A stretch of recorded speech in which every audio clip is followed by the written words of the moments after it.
You ever have one of those ideas that seems perfectly harmless until it explodes into chaos? Yeah.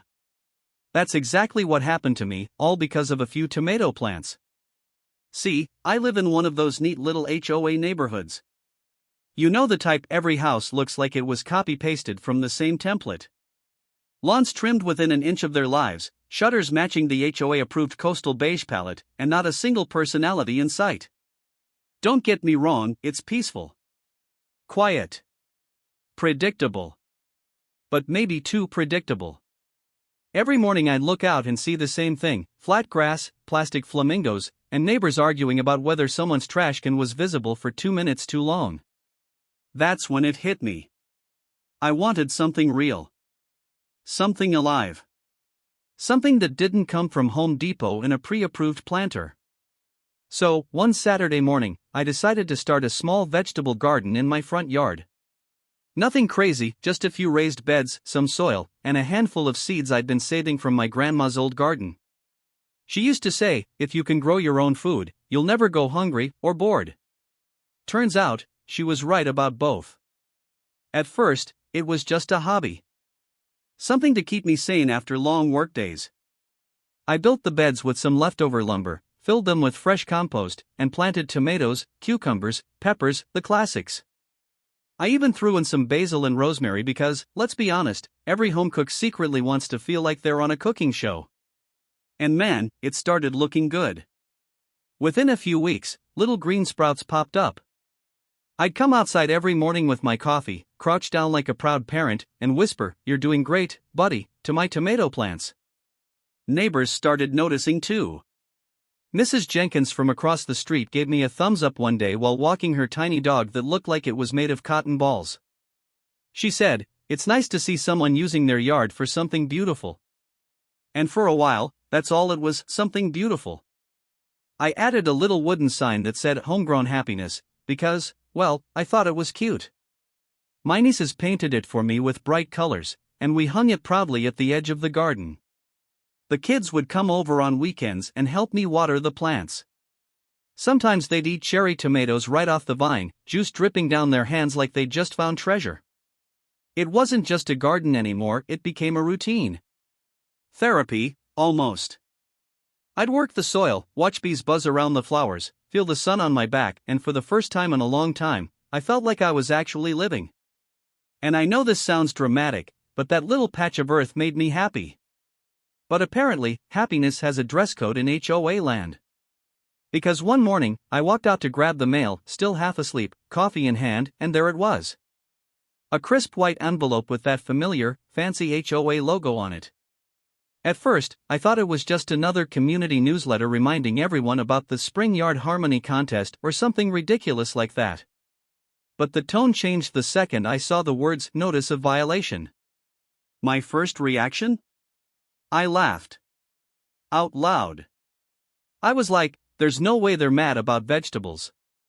Spoiler, they were. But that's a story for the next chapter. Right then, standing in my driveway with the morning sun hitting the rows of green behind me, I had no idea what kind of storm was about to roll in. I just stared at that letter, shook my head, and said to myself, I thought I was just growing food. Turns out, I was planting trouble. And you know what? I'd do it again. Every shovel of dirt, every tomato, every minute I spent out there, it was worth it. Because in that moment, that little garden wasn't just plants in the ground. It was peace. It was pride. It was mine. Little did I know, that patch of dirt was about to become the most controversial piece of real estate in the entire neighborhood. So, remember that crisp white envelope I found in the mailbox? Yeah. Turns out, it wasn't a newsletter or a friendly reminder about recycling bins. It was my official introduction to HOA nonsense. That morning, I took the letter inside, dropped it on the kitchen counter, and went about my business. I figured I'd open it after breakfast. But curiosity got the best of me, and before the toast even popped, I tore it open. Big mistake. Right at the top, in bold, self-important letters. Notice of Violation, Section 4.2, Unauthorized Plantings. I actually laughed. Out loud. Like, Full belly laugh. I even read it to my dog, who just tilted his head like, "Buddy, you're on your own." The letter went on to say, "Your property is in violation of Section 4.2 of the community's landscaping guidelines. Vegetable gardens are considered unsightly and must be removed within 10 days to maintain neighborhood uniformity." Unsightly. Unsightly. They said that like I'd planted a landfill in the front yard. I looked out the window at my neat little raised beds of green leaves, tidy rows, flowers blooming around the edges, and thought, that's unsightly? Meanwhile, half the houses on my street had patchy grass, faded garden gnomes, and one guy down the block still had his Christmas reindeer up, in July. But sure, my tomatoes were the problem. At first, I thought it had to be a joke. Like maybe one of my neighbors was pranking me. But nope, the HOA president's name was stamped right at the bottom in all caps, signed like it was a royal decree. So, I called my neighbor, Dan. He's one of those laid-back, beer-on-the-porch kind of guys who's been in the neighborhood forever. "Hey, man," I said. "You ever heard of Section 4.2 unauthorized plantings?" He snorted. "Yeah, that's the one they made up a few years ago when old Mrs. Henderson tried to grow corn in her yard. The board said it looked too farmy." "Farmy," I repeated. "Like, food is offensive now?" Dan laughed. "Pretty much. They only want decorative plants. You can grow flowers, but the second it's edible, apparently it's the end of civilization." I sat there in disbelief. 10 days to remove my garden or face daily fines. I read the letter again, just to be sure I wasn't missing something. Nope. Plain as day. Remove it, or get charged $50 a day. Now, I'm usually a pretty calm person. I'm not out here looking for fights. But something about that letter lit a fuse. It wasn't just about vegetables anymore. It was about someone trying to tell me what I could or couldn't do on my own property over plants that helped people eat. My garden wasn't some wild, overgrown mess. It was organized, clean, and cared for. Heck, it probably looked better than half the lawns on the block. But apparently, the HOA didn't care about effort, they cared about control. Later that afternoon, I was outside tending the beds, trying to cool off, when Mrs. Jenkins came by again. You remember her, the one with the cotton ball dog. She leaned over the fence and said, "Oh dear, I heard about the notice. You're not really going to pull up those beautiful plants, are you?" I shrugged. That's what they want. Apparently, vegetables are ruining the neighborhood's vibe. She rolled her eyes so hard I thought she might fall over. I've lived here 20 years, and they've fined people for everything.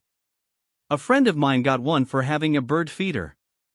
They said it attracted non-decorative wildlife. Non-decorative wildlife. That's when I knew this wasn't about plants. This was about power. I looked back at my garden and made a silent promise to myself, I'm not tearing this up. I'd worked too hard for it. It wasn't just some random project, it was personal. It reminded me of my grandma, of good food, of peace. And I wasn't about to let a bunch of clipboard warriors take that away because of some outdated rule. So that night, I sat down at my computer and started reading through the HOA bylaws. Every page, every line. And sure enough, Section 4.2 really did say, no unauthorized plantings, including fruit or vegetable gardens, shall be permitted in visible front yards. But here's the funny part, nowhere did it say anything about containers. And that's when a little idea started to form. I smiled to myself, leaned back in my chair, and said, all right, HOA. You wanna play? Because if they were going to come after me for growing vegetables, they'd better be ready for round 2. You ever read something so ridiculous you have to double-check that it's not from The Onion? That's exactly how I felt sitting at my kitchen table, scrolling through the HOA's rulebook like it was some sacred text written by people allergic to common sense. See, the funny thing is, the HOA isn't totally against plants. Oh no. You can plant flowers all you want. Daisies? Go wild. Roses? Please, plant a dozen. But the second something becomes edible, suddenly it's an unauthorized agricultural activity. I'm not kidding. That's what the rule actually said. Section 4.2, Unauthorized plantings. Residents shall maintain lawns, shrubs, and ornamental flowers consistent with community standards. The growing of crops, fruit, or vegetables in front yards is prohibited as it detracts from the neighborhood's aesthetic harmony. Aesthetic harmony. I sat there reading that phrase over and over again. Because apparently, nothing screams chaos like a tomato plant. So let me get this straight. Cherry blossom petunias? Fine. Ear of corn peppers? Punishable. Blossom sunflowers? Encouraged. Leafy green lettuce?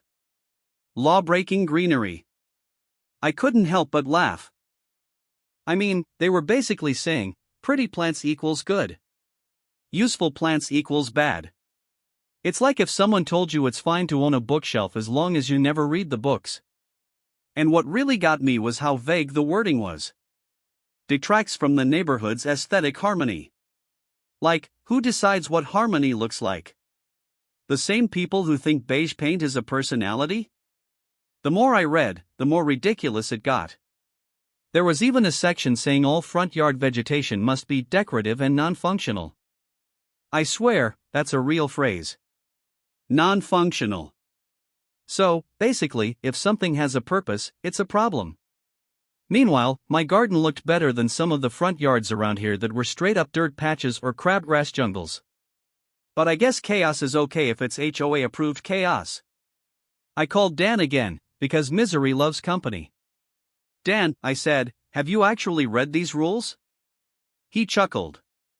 Once. Then I needed a drink. They literally say edible plants are banned because they don't fit the visual character of the neighborhood. What does that even mean? He laughed harder. It means somebody on the board lost an argument with a zucchini once.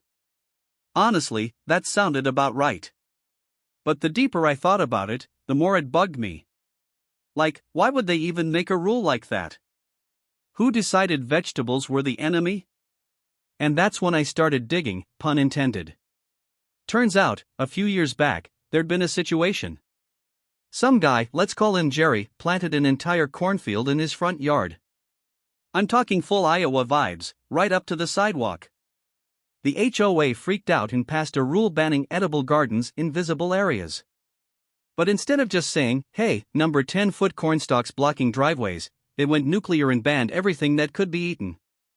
So now, because one guy went a little too Farmer Jerry, the rest of us can't even grow a basil leaf. And that's when it hit me, these rules weren't made to protect beauty. They were made to protect control. The HOA didn't actually care what plants looked like. They just wanted to decide who gets to make the rules.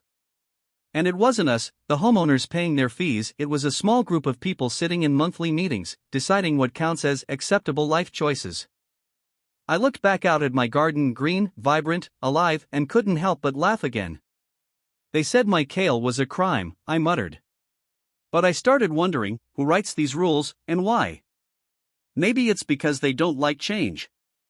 Or maybe it's because they think uniformity equals peace. But to me, it just looked like a bunch of folks who got too much power over too little. I took a deep breath and stared at that patch of vegetables. The tomatoes glistened in the morning light, the basil leaves swayed a little in the breeze, and I thought, how could anyone see this and think it's wrong? That's when my disbelief turned into determination. If they were going to tell me my garden didn't belong, then I was going to show them exactly why it did. I wasn't trying to start a war, I just wanted to grow some food. But the more I read their rules, the more I realized, this wasn't just about plants anymore. This was about principle. And as far as I was concerned, my garden wasn't breaking the neighborhood's harmony. It was the only thing adding life to it. You know that feeling when you think, okay, maybe this'll blow over, and then it absolutely does not blow over? Yeah. That was me about a week after reading the infamous Section 4.2 notice. At that point, I hadn't touched a single plant. My garden was still thriving, tomatoes blushing red, basil looking like it belonged in a cooking magazine, bees buzzing happily around the flowers. I figured maybe, just maybe, the HOA would chill out once they realized I wasn't causing the apocalypse. But one morning, I opened my mailbox and there it was again. Another white envelope with that smug little HOA logo in the corner. This one was thicker. Never a good sign. I tore it open and nearly spit out my coffee when I read the first line. Notice of non-compliance and monetary penalty. Translation: I was officially being fined. They wanted $200 for failure to remove unauthorized vegetation, plus an additional $25 per day until it was gone. I sat there in my driveway, letter trembling in my hand, staring at those words. I actually laughed at first, because it was so ridiculous it felt fake. Like, who finds someone for growing food? Was I supposed to apologize to my tomatoes for existing? But then I read the next part, and that's when the laughter stopped. Failure to comply within the designated period will result in further enforcement action, including potential legal proceedings and a lien against the property. A lien.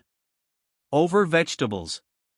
I had to read that line 3 times, because I thought maybe I was misinterpreting it. Nope. They were threatening to legally come after me if I didn't destroy my garden. I went inside, slammed the letter on the counter, and just stared at it for a while. My dog watched me like, "What's the plan, boss?" I didn't even know. I felt this mix of anger and disbelief, like I'd just entered some kind of suburban twilight zone. My phone buzzed. It was a message from Dan. "Dude, I heard the HOA's fining you. That true? Word travels fast in this neighborhood." "Yep," I replied. $200. Apparently, my lettuce is a national security risk. He sent back a laughing emoji and said, "You should frame the letter." That's history right there. I wish I could have laughed it off. But as the days went on, that $25 per day fine started to pile up, at least on paper. And suddenly, every time I walked outside, I couldn't even enjoy my garden without thinking about the money ticking away. It started to wear me down. I'd wake up in the morning, look at the plants I used to love tending, and instead of feeling peace, I felt pressure. Like every leaf was somehow costing me. Even my family started feeling it. My niece came over one weekend, saw me pulling weeds, and asked, "Uncle, why are they mad about your plants?" And you know what? I didn't even know how to explain it to her. How do you tell a kid that grown adults in a committee think vegetables are offensive? So I just said, "Some people don't like gardens." She frowned. "That's dumb." And honestly, she summed it up better than I ever could. Over the next few days, I started getting more letters, reminders, warnings, escalating tones. Each one more dramatic than the last. It was like they were trying to outdo themselves in passive-aggressive poetry. This is your final opportunity to bring your property into compliance. Failure to act will result in legal escalation. The association reserves the right to pursue all remedies available. All remedies available. What were they gonna do, send a SWAT team for my zucchinis? But behind the sarcasm, I could feel the stress creeping in. It's weird, something that used to bring me calm was now tied to anxiety. I'd lie awake at night wondering how far they'd actually go. Could they really put a lien on my property over a few raised beds? One evening, I walked out to the garden around sunset. The light was soft, golden, everything looked peaceful, glowing. The tomatoes were heavy on the vines, the herbs smelled amazing. And I thought, this is what they're trying to take away. Just simple peace. A quiet moment in your own yard, growing something from the earth, and they want to put a price tag on it. I grabbed a folding chair, sat down right there between the rows, and decided I wasn't backing down. If they wanted to fine me, so be it. I wasn't giving up that easy. Because deep down, I knew this fight wasn't just about plants anymore. It was about principle. About standing your ground when something doesn't make sense, even if it's something as small as a tomato plant. I looked around at my little garden, took a deep breath, and whispered to myself, if they think a fine is gonna scare me, they don't know who they're dealing with. The camera would have loved that shot, the garden glowing in twilight, the letters stacked on the counter behind me, the look of quiet defiance on my face. Yeah. The HOA could send all the threats they wanted. But this story? It was just getting started. After that last fine notice, I hit my breaking point. I remember sitting at my kitchen table, surrounded by HOA letters that all looked like they'd been printed on the world's most self-righteous paper. The fines, the threats, the failure to comply nonsense, it was too much. That's when I thought, alright. If they're gonna play lawyer, I'll play detective. They wanted me to pull up my plants. Instead, I pulled up their paperwork. I grabbed my laptop, poured myself a very strong cup of coffee, and dove into the HOA's rulebook like it was a true crime case. And honestly, it kinda was. The first thing I noticed, the rules were vague. Like, intentionally vague. The line about unauthorized plantings didn't define what unauthorized actually meant. It just lumped vegetables, fruit, and other agricultural growths together under one big umbrella. Basically, if it looked like food, they didn't want it. But here's the thing, nowhere in the bylaws did it say where these plants were banned. The letter said front yard, but the rule didn't specify that. It just said visible areas. Visible to who? The sky? My dog? I kept digging, scrolling through paragraphs full of legal fluff. Uniform appearance, aesthetic balance, visual cohesion, it all sounded fancy, but none of it was actually law. It was just people pretending to be important with clipboards. Then I started wondering, what about actual law? The kind written by, the government, not the folks who get mad about mismatched mailboxes. So I started researching state laws about home gardens. And that's when things got interesting. Turns out, in my state, there's a real, state-level law that protects homeowners' right to grow personal use gardens. Basically, the government says you can't stop someone from growing vegetables on their own property, as long as it's maintained and not causing a hazard. I literally said out loud, "You've got to be kidding me." The HOA had been barking up the wrong tree, or in my case, the wrong tomato vine. Of course, I had to make sure I wasn't misreading it. So I called the county zoning office. I half expected them to say, "Yeah, sorry, HOA rules beat everything," but the lady on the phone was surprisingly helpful. She said, if your garden is neat and not obstructing any utilities or walkways, the HOA can't legally prohibit it unless they specifically reference it in your original deed restrictions. And guess what? I checked my deed. No mention of vegetables. No garden clause. Nothing. That was the moment I went from frustrated to fired up. All that time, they'd been treating me like some rule-breaking outlaw, and they were the ones overstepping. I started printing things. State laws, zoning guidelines, even HOA cases from other neighborhoods where people had fought similar battles and won. I had a whole folder going, color-coded tabs, highlighted quotes, sticky notes. I looked like a one-person legal department powered by caffeine and spite. And the more I learned, the more confident I got. Every line I read chipped away at that feeling of helplessness. That's the thing about bullies, they count on people not knowing their rights. Once you do, their power starts to shrink. I even found out that in a few other states, lawmakers had passed something called the Right to Garden Act. These laws literally exist because too many HOAs were doing exactly what mine was doing, trying to outlaw vegetables like it was some kind of organized produce rebellion. I laughed reading one headline. Florida homeowner wins case after HOA orders her to remove garden. Sounded familiar, right? That night, I went out to my garden with a flashlight, not to water the plants, but just to look at them. The air was cool, the crickets were loud, and everything looked peaceful. For the first time in weeks, I didn't see a violation. I saw proof that I was right to stand my ground. Those plants weren't the problem. The problem was people who thought power meant control. So I made a plan.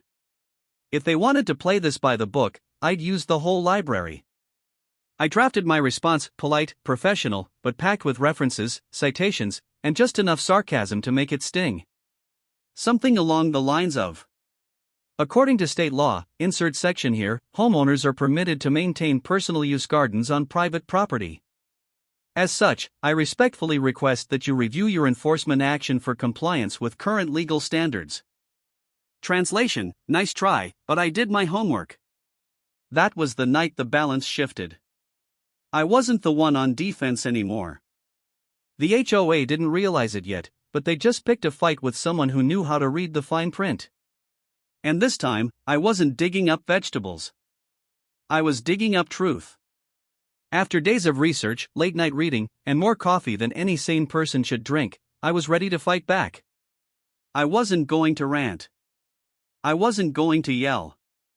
Nope, I was going to do something even scarier to an HOA. I was going to be right. So, I sat down at my computer, opened a fresh document, and started typing. I wanted this letter to be polite but powerful, like the written version of a slow clap. The subject line? Notice of violation, Section 4.2, unauthorized plantings. I started simple, calm. Dear HOA Board, I recently received your notice regarding the alleged violation of Section 4.2, unauthorized plantings. After reviewing both the HOA bylaws and current state legislation, I'd like to provide clarification and context regarding my vegetable garden. First and foremost, my garden is neatly maintained, contained within raised beds, and poses no obstruction, hazard, or visual disorder. By all reasonable standards, it contributes positively to the neighborhood's appearance and property value. According to state law, insert actual statute reference, homeowners have the right to grow personal use gardens on their property, provided they are properly maintained.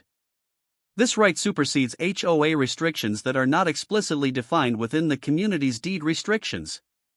As no clause in my deed prohibits edible plants, and since Section 4.2 fails to specifically define or restrict front yard gardens, I respectfully assert that my garden is fully compliant with both community standards and state law. I understand the board's intent to preserve neighborhood aesthetics, however, there is a clear difference between disorder and dinner. I am growing food, not weeds. Therefore, I kindly request that this violation notice be withdrawn and any fines dismissed. I look forward to your acknowledgement of this matter and a resolution consistent with the law and common sense. Thank you for your time and consideration. Respectfully, my name. Homeowner, address. I sat back and reread it. It was polite, factual, and just the right amount of spicy. No shouting, no threats, just logic, printed in black and white. Still, I couldn't resist adding one last line before signing off. Something subtle, but with bite.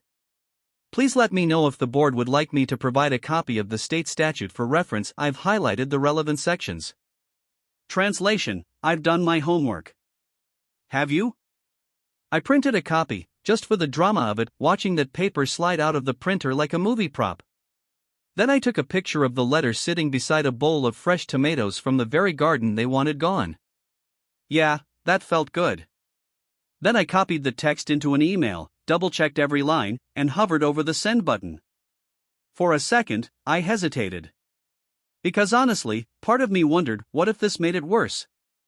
HOAs love power. What if calling them out just made them double down? But then I looked out the window. The garden was glowing in the late afternoon sun, bees floating from flower to flower, vines curling around the wooden stakes like they owned the place. And it hit me, this wasn't about vegetables anymore. It was about standing up for something that mattered. So I took a deep breath, and clicked send. The email whooshed off into cyberspace, off to wherever HOA board members lurked during daylight hours. I sat back in my chair, heart pounding a little, not from fear but from satisfaction. Because that was the moment I officially stopped being the guy with the violation. Now, I was the guy who fought back. For the rest of the evening, I felt this weird mix of calm and adrenaline. I cooked dinner using herbs from my illegal garden, just to make a point to myself. Basil never tasted so good. But as I sat there eating, my phone buzzed. New email notification. The subject line read: unauthorized plantings, response pending review. I didn't open it. Not yet. I wanted to enjoy at least one peaceful night before the next round of HOA drama landed in my inbox. I leaned back, looked out the window again, and smiled. They wanted me to pull up my plants, but I just planted something even stronger, the truth. I had no idea what their next move would be. Maybe they'd back down. Maybe they'd dig in deeper. Either way, I was ready. Because the line had been drawn between control and common sense, between fear and freedom, between weeds and dinner. And now, it wasn't just about the garden.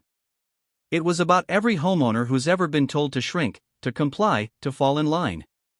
I closed my laptop, took another bite, and thought, let's see what they do next. Then I smiled again and said out loud, I hit send and didn't expect what happened next. I didn't plan to make it public. Honestly, I just wanted my HOA to leave me and my tomatoes alone. But when you're up against a faceless board that hides behind policy language, sometimes sunlight is the best disinfectant. And in this case, sunlight hit hard. It started with a late-night post. Just a photo of the letter they sent me right beside my garden and a short caption I wrote half out of frustration, half out of disbelief. My HOA just fined me for growing vegetables. Apparently, fresh food is unsightly. So I wrote them a polite letter back. Wish me luck. I threw it up on Reddit, under a subreddit called r/f***HOAs**, you know the one. I figured a few people might relate, maybe drop a comment or two. I went to bed thinking nothing of it. By the time I woke up, I had over 20,000 upvotes. The comments were endless. People from all over the country were chiming in. You're my hero. I've been fighting my HOA for my rain barrels for months. Same thing happened to me in Florida, they said my basil was aggressive vegetation.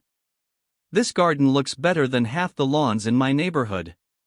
Stand your ground. Someone even commented. Plot twist, the HOA bans the sunlight next. I laughed so hard I nearly spilled my coffee. Then came the DMs, reporters, local activists, even a few gardening influencers asking if they could share my story. One YouTuber messaged me saying, "You're living every gardener's nightmare and dream at the same time. Can I feature this?" Before I could even respond to half the messages, my post had been cross-shared to Facebook, Nextdoor, and somehow TikTok. Someone had taken my photos, added dramatic music, and turned my post into a mini documentary. The caption read, "HOA fines man for growing food, his response goes viral." That clip alone hit 2 million views in 3 days. Suddenly, I wasn't just some frustrated homeowner, I was the garden guy. People started tagging me in videos, making memes out of my letter. My favorite? A split-screen image. Top, HOA, you can't grow that here. Bottom, me, watering plants with sunglasses on, text overlay, watch me. Even the local news got involved. I remember the moment I got the email. Subject, request for interview, local garden fine story. I read it twice. Then a third time. They actually wanted to come film. In my yard. The same yard my HOA said was a violation. Part of me thought, oh no, this is going to make them furious. Another part of me thought, good. The news crew showed up a few days later, camera, mic, and everything. The reporter was smiling as she walked through my front gate, glancing around the garden. Wow, she said, this is beautiful. I can't believe they called this non-compliant. We filmed for an hour. I talked about sustainability, food freedom, and the simple idea that growing your own produce shouldn't be considered rebellion. That night, the segment aired under the title, "Local HOA Fines Resident for Vegetable Garden, Community Rallies Behind Him." I'll be honest, seeing my face on the evening news was surreal. My phone buzzed nonstop, neighbors texting, coworkers sending screenshots, old friends tagging me in comments like, "Dude, you're famous." Even my grandma called me from another state, laughing. I told you that garden would make something grow. But not everyone was thrilled. By day 3 of the story blowing up, the HOA board had gone completely silent. No emails, no calls, just a cold, collective ignore. And that silence said a lot. Because once the internet got involved, their control over the narrative was gone. They couldn't intimidate me quietly anymore. Everything was public now, and people were watching. The story wasn't just mine anymore. It had become a kind of symbol for homeowners tired of overreach, for gardeners tired of being told that nature doesn't fit the aesthetic. Support poured in from everywhere. People sent me seed packets with little notes. For your freedom garden. Keep planting. HOAs can't stop nature. A local cafe even put a sign in their window that said, "We stand with the garden guy." That's when I realized this wasn't just about a fine anymore. This was a movement. And I wasn't driving it. The people were. The same community that had been silent when I got that first violation notice was now cheering from every corner of the internet. And it all started with one frustrated post, one letter, and one belief that doing the right thing, even quietly, can make a lot of noise. I sat in the garden that night, phone lighting up beside me as new comments rolled in from strangers across the world. "We're rooting for you. Plant on. Make the HOA compost their own rules." I laughed out loud. This was bigger than I ever imagined, and I had no idea how far it would go next. Because if there's one thing I learned from this chapter, it's that a small garden can start a very big story. And mine had just gone viral. If you ever want to see panic in real time, just shine a spotlight on people who prefer to work in the dark. That's exactly what happened after my story went viral. For days, the HOA board had been silent. No emails. No calls. No friendly reminders. Just nothing. Then one morning, a notice showed up in everyone's inbox. Emergency HOA board meeting attendance strongly encouraged. Oh, now that got my attention. I didn't even have to attend to know what the meeting was about, but of course, I went.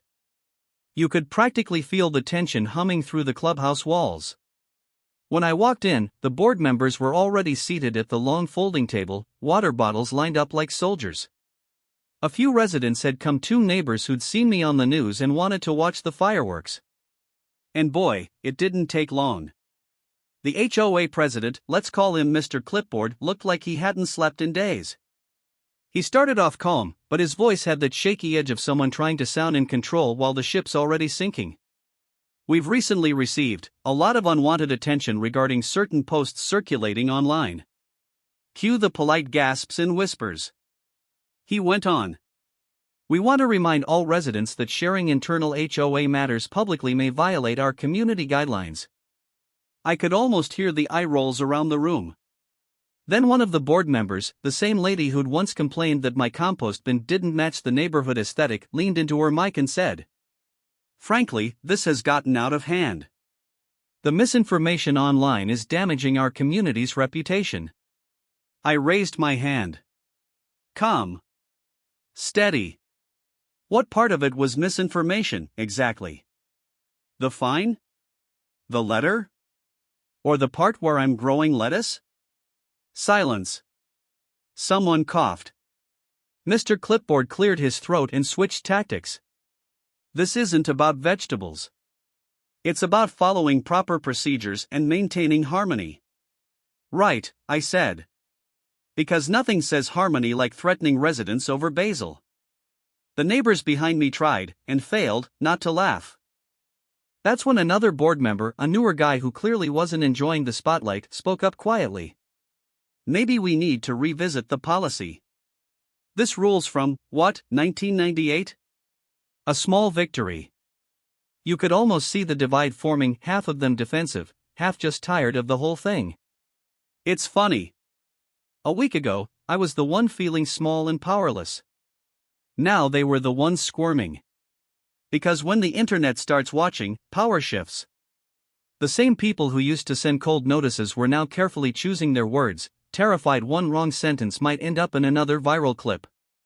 After the meeting, a few residents came up to me quietly. "Hey, I'm with you. They fined me last year for a flag in my yard. Don't back down. Everyone's talking about this." Even the newer board member gave me a little nod as I left. That's when I realized this wasn't just public pressure anymore. It was internal. The board itself was cracking. The next day, I got an official email from the HOA. "Dear name. We are reviewing the current landscaping regulations and will temporarily suspend enforcement actions related to vegetable gardens pending further discussion." Translation: we're panicking and trying to look reasonable. I read it twice, smiled, and forwarded it to the same reporter who'd covered my story. She replied within minutes. Looks like your garden just changed policy. Yeah. Funny how rules change when the internet starts watching. From that point, the tone completely shifted. Neighbors who'd barely waved before were suddenly dropping by to check out my garden, not to complain, but to ask what they could plant too. Think they'd notice if I did tomatoes along my fence? You've inspired me to start herbs. Quiet rebellion, right? It was surreal. The same HOA that once saw my garden as a threat had now turned it into a community talking point. Of course, not everyone was happy. I heard through the grapevine that some board members wanted to pursue legal options, maybe claim defamation or violation of confidentiality. But that never went anywhere. Because, well, you can't sue someone for telling the truth. Especially when the receipts are online for everyone to see. So I stayed cool. No rants, no outbursts. Just calm, collected silence and a thriving garden that was becoming harder and harder for them to call unsightly. By the end of the week, the HOA's own Facebook page was flooded with polite but pointed comments. Why can't we grow food? Support sustainability. The garden looks great, lighten up. The tide had officially turned. And for the first time since this whole mess began, I felt something powerful, not just relief, but vindication. Because this wasn't about winning an argument. It was about proving a point. You can control lawns, fences, and paint colors. But you can't control common sense forever. And that's when it hit me, this battle wasn't ending here, it was just starting to bloom. You'd think after the internet roasted them and half the neighborhood turned into amateur journalists, the HOA would have backed off. But nope. They doubled down. A few days after the emergency meeting, I got another letter, this time, fancier. Certified mail, thick envelope, official-looking letterhead. You know, the kind that tries to scare you before you even open it. Inside, a message from their lawyer. Dear homeowner. Your recent actions and public statements have resulted in reputational harm to the association. You are hereby instructed to cease and desist all defamatory communication. I stopped reading right there and laughed. Defamation? I had screenshots, timestamps, and a literal news segment proving everything I'd said. But sure, let's pretend my kale hurt their reputation. Still, I didn't panic. Not this time. Because I'd done my homework. Remember all that digging I did back in Chapter 5? Turns out, it paid off big time. I found a state law tucked neatly in the Environmental Code called something like the Right to Garden Act. It basically said homeowners have the legal right to grow edible plants on their property, even in HOA communities, as long as it's maintained. In other words, my tomatoes were protected by actual legislation. So I drafted a response letter, short, polite, and beautifully surgical. Dear Counsel. Thank you for your correspondence.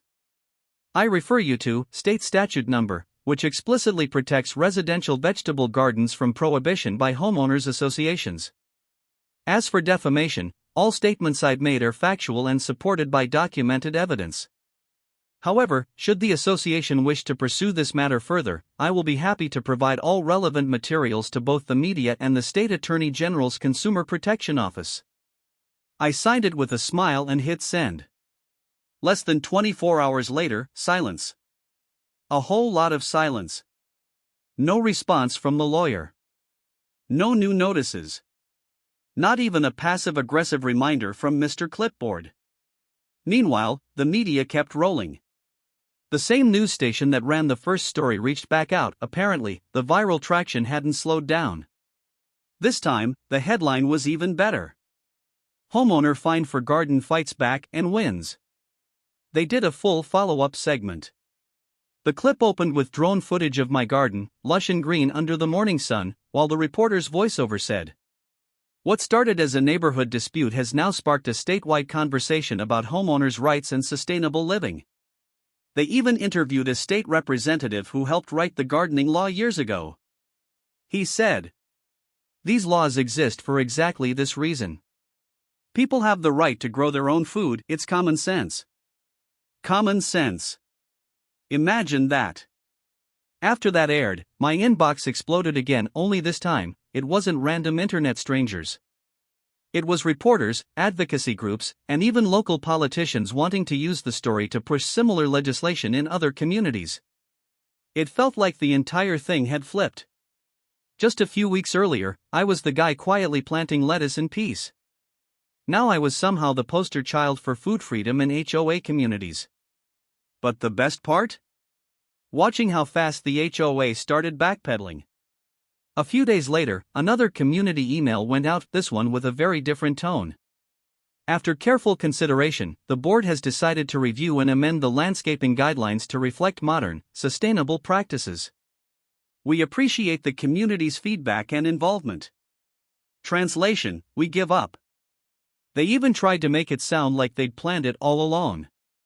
We believe our community can be a model for environmentally conscious living. Yeah, sure. Nothing says environmentally conscious like fining people for carrots. But I didn't rub it in. I didn't need to. The public already had. The comments sections under the news stories were gold.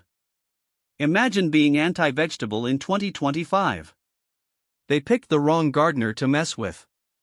Kale 1, HOA 0. It was beautiful. Some of the same neighbors who'd stayed quiet before started reaching out too. One even said, "You made them blink. Nobody's ever made them blink before." That's when it really hit me, this wasn't just about a fine or some outdated rule. It was about standing your ground when you know you're right. Because people in power, especially small power, count on you being too scared, too tired, or too alone to fight back. But once you show them you've done your homework, that you're calm, prepared, and backed by facts, the whole dynamic shifts. The same rulebook they used to control you suddenly becomes your weapon. And the moment that realization clicks? Game over. So yeah, maybe I started with dirt under my nails and a few stubborn tomato plants. But somehow, that turned into a headline, a legal win, and a movement. Funny how fast things grow when you plant the right seed. There's a quiet moment in every battle when you realize the fight is over and you've won. For me, that moment came a few weeks after the viral story hit. I opened my mailbox and saw a simple envelope from the HOA. No drama, no threats, just a letter stating, "The board has reviewed the recent situation regarding residential gardens. All fines are rescinded. Section 4.2 will be updated to clarify acceptable plantings. We apologize for any inconvenience caused." I read it twice. Then I laughed. Out loud. My neighbors probably thought I'd lost it. The HOA, the same group that had threatened liens and legal action over basil, had officially backed down. It felt surreal. After all the letters, the threats, the viral posts, and the media coverage, they had no choice but to admit it: my garden was allowed. My garden was legal.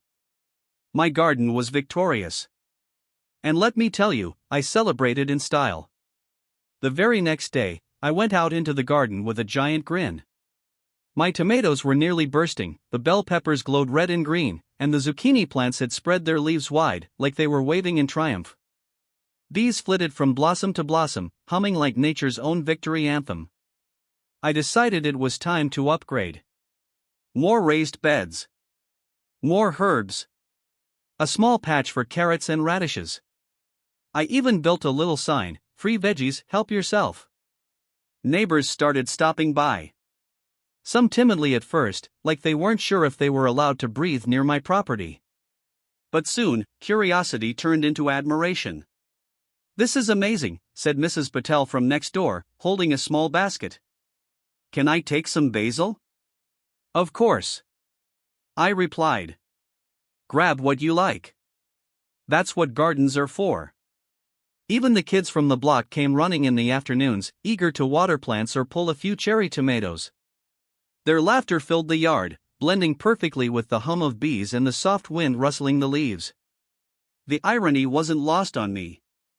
The same HOA that had told me my garden didn't belong had inadvertently turned my yard into the pride of the neighborhood. The story had gone full circle, from conflict to community. One afternoon, I noticed Mr. Clipboard, the former president of the HOA, peeking over the fence. He gave me a hesitant nod. I waved back. No hard feelings. He had been overpowered by logic, law, and public opinion. Sometimes, the best victories are quiet like that. I started documenting everything: photos, short clips, little time-lapse of the garden growing.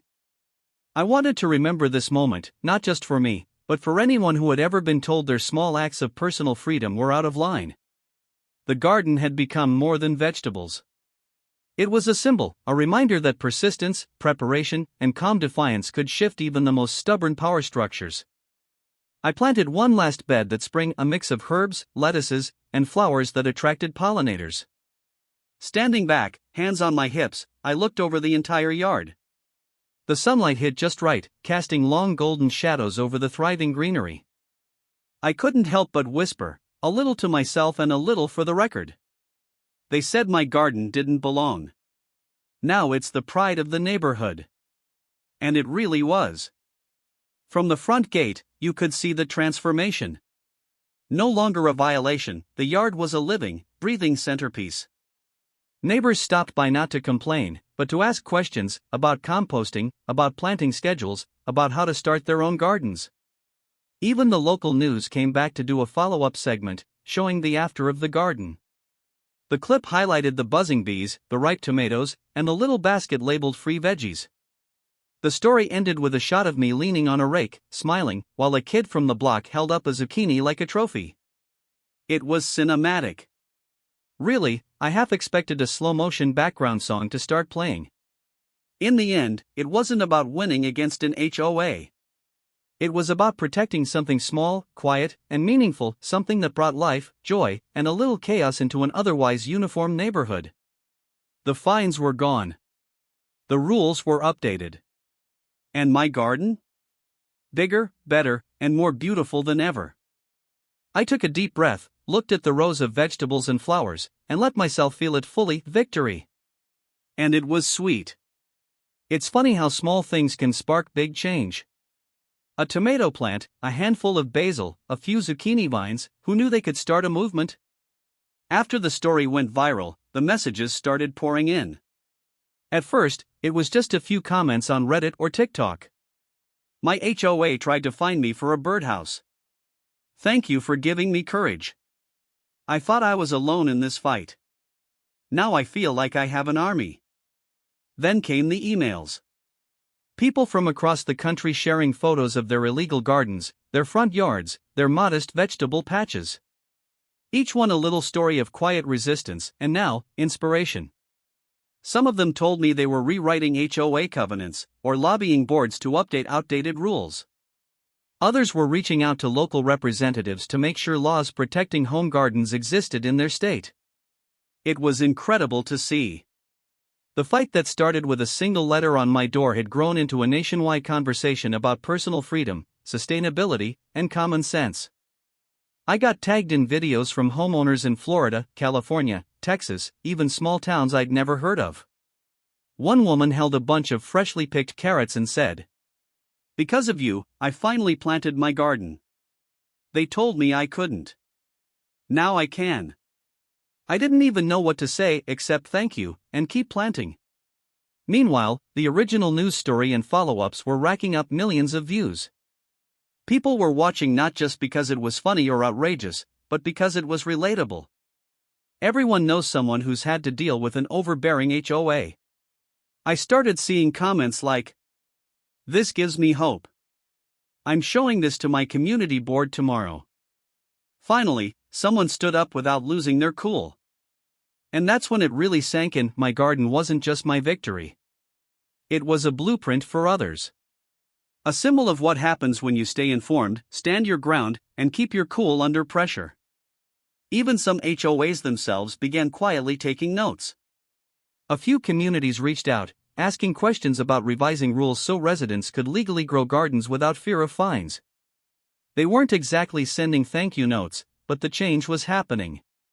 One small town in the Midwest publicly amended its covenant to explicitly protect vegetable and herb gardens. When I saw that, I laughed aloud. A law born from common sense, inspired by a single neighborhood fight and now being copied across the country. On quiet nights, I still walk through my own garden, now larger than ever. The bees hum, the tomatoes shine in the sun, and kids from the neighborhood still stop by to help water or harvest a ripe pepper. And I think back to that first notice taped to my door, the one that said I was in violation for daring to grow food. It feels like a lifetime ago. The real victory wasn't just the fine being rescinded. It wasn't just the rules being updated. It was seeing the community itself, locally and across the country, start to shift. People realizing that they could fight back, respectfully and strategically. That's the beauty of a small act of defiance. It can ripple out in ways you never imagined. One tomato plant became hundreds, thousands, maybe millions of little victories for homeowners everywhere. I remember recording a short voiceover for the follow-up news segment. I wanted it to capture the whole journey, the struggle, the fight, and the unexpected power of a garden. It started with a tomato plant. It grew into something no HOA could control: community. And it's true. Looking around my yard, at the thriving vegetables, the laughter of neighbors, and the quiet hum of bees, I feel gratitude. Gratitude for those who supported me, for the strangers who shared their stories, and even for the HOA, because, in trying to control me, they accidentally sparked something much bigger. It's a strange kind of pride, the kind that comes not from fighting alone, but from realizing your small act of courage can empower an entire community. And while my story is over, the ripple effect continues. Across neighborhoods, across states, across the internet, people are planting, sharing, and standing up in small ways that matter. Because sometimes, all it takes is one person to start something, one garden, one letter, one refusal to back down, and suddenly, the world feels a little more hopeful. And the best part? It's still growing. The sun was just starting to dip below the horizon, casting a warm, golden glow across the neighborhood. From above, the garden looked like a living patchwork quilt: deep green lettuce, bright red tomatoes, bell peppers glowing like little lanterns, herbs swaying gently in the breeze. I watched it from the drone feed, letting the camera float slowly over each row of plants, every raised bed, every buzzing bee. From this perspective, the garden wasn't just a collection of vegetables, it was a story, a victory, a statement. I thought back to the first notice taped to my door, the one that called my simple garden a violation. At the time, it felt like the world was stacked against me. That small patch of soil became a battleground, and I was armed only with common sense, research, and a little stubbornness. But as I watched the sunlight catch on the leaves, I realized that battle taught me something bigger. It wasn't just about plants. It was about freedom, about the courage to stand your ground, about the power of knowledge and community. Funny how control looks when it's being challenged. For the HOA, it was letters, fines, and legal jargon. For me, it was facts, persistence, and a camera capturing every step. When you stand up for what's right, power doesn't come from fear or authority. It comes from clarity, from resolve, from refusing to shrink. The drone glides over the free veggies basket near the garden gate. Kids still stop by in the evenings, baskets in hand, laughing, learning, planting seeds of their own. Neighbors peek over fences, smiling, talking, asking questions. The garden that once sparked conflict has become a center of community, curiosity, and inspiration. I lean back in my chair, feeling the warm light on my face, letting the hum of bees and the whisper of leaves fill the silence. And I think all it took was one tomato plant, a little courage, and the willingness to refuse the absurd. It's strange, really, how the smallest acts can create ripples. The letters, the fines, the viral posts, the lawyers' letters, all of it was just noise compared to what came after. What came after was bigger than me, bigger than the garden, bigger than any rulebook. Hope. Community. Change. It's the kind of lesson you can't find in a manual or an HOA handbook. You learn it when you see the sun light up your thriving garden, when your neighbors smile and the internet cheers you on, when the system that tried to hold you down quietly rewrites its own rules. And that's what it all comes down to: standing up, speaking up, refusing to be silenced. You don't need to fight with anger. You fight with knowledge, with patience, with a steady belief that what's right will eventually bloom. The camera slowly rises higher, the neighborhood shrinking below, the garden glowing like a little emerald in the golden hour. I take a deep breath and let it all sink in the struggle, the fight, the victory, the community that grew alongside my plants. And I realize the truth of it, in a way that feels simple and profound. They find me for feeding myself. But when you stand up for what's right, you feed something bigger, hope. I smile, because that's exactly what happened. The final drone shot pans out, capturing the rows of vegetables, the bees, the kids, the neighbors, the sunlight, everything that had grown from one small act of defiance. And in that moment, one thought sums it all up. They wanted me to uproot my garden, I planted a movement instead. The sun dips behind the horizon, the garden bathed in golden light, alive, thriving, unstoppable.